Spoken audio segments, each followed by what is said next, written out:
What we have here is the 2011 Chevrolet Cruze. As you know, Chevy and the other domestic car companies have really struggled with compact vehicles in the U.S. Now, Chevy hopes to change that with this world vehicle. I call it a world vehicle because this vehicle is being sold in 60 different countries and has done quite well. So this vehicle competes with the likes of the Honda Civic and the Toyota Corolla, to name a few, Mazda 3, the upcoming Ford Focus. One of the big differentiators for the Chevy Cruze versus the competition is the engine. Now, there is a base 1.8-liter four-cylinder engine, which is very common in vehicles of this size. But there's also a 1.4-liter turbo. That's right, I said 1.4-liter turbo. When was the last time you heard of an engine that small?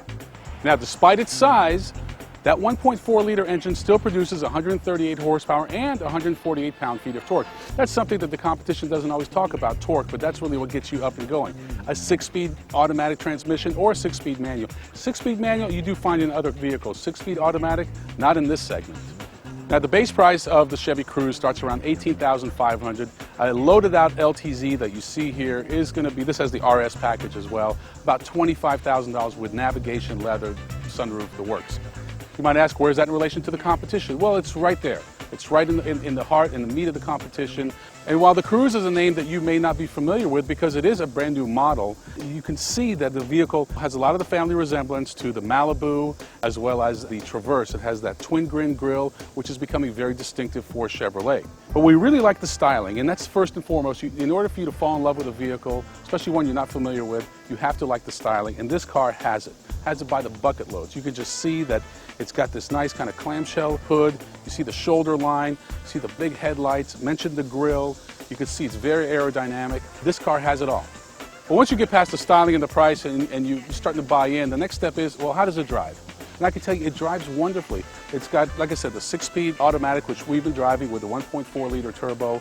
Plenty of get up and go. Where the Cruze really stands out is the interior cabin. This is where you spend most of your time, and this is a very premium cabin.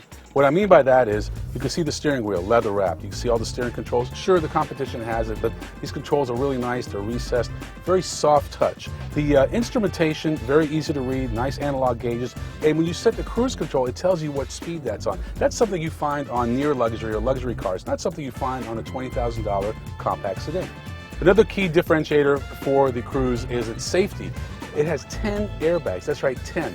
A typical vehicle in this segment will have about 6. So if you're all about safety, this is your vehicle. Now, there's an eco model that we need to talk about that is coming out a little bit later. That eco model is going to get 40 miles to the gallon with a manual transmission, probably 37, 38 with an automatic. I mean, those are hybrid numbers. Now, one thing you notice when you drive the Cruze, it's a great vehicle to drive. It's very, very quiet. Again, this goes back to the premium nature, things you find in near luxury cars, not in $20,000 sedans. Now you might ask, well, what are the drawbacks of a vehicle like this? Well, with a new nameplate, you really don't know what you're going to get. And the questions are going to be resale value. 3-4 years down the road when you go to sell this vehicle, is it going to hold up like a Corolla and a Civic? Now, I would much rather drive this vehicle.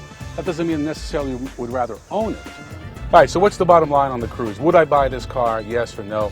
The answer is, if I want a premium compact sedan, yes, I would buy it. My only reservations are, I don't know what the resale value is going to be, and 4 years down the road, you know, how easy is this vehicle going to be to sell compared to the competition? There's just no history with this vehicle. Civic, Corolla have been around 35 years. You know what? You want to do the safe bet? Go for those vehicles. You want to do something different, do something good for the home team, this is your vehicle. Until next time, see you on the web. Go to Autotube, autotoob.com if you have more questions. See you behind the driver's seat.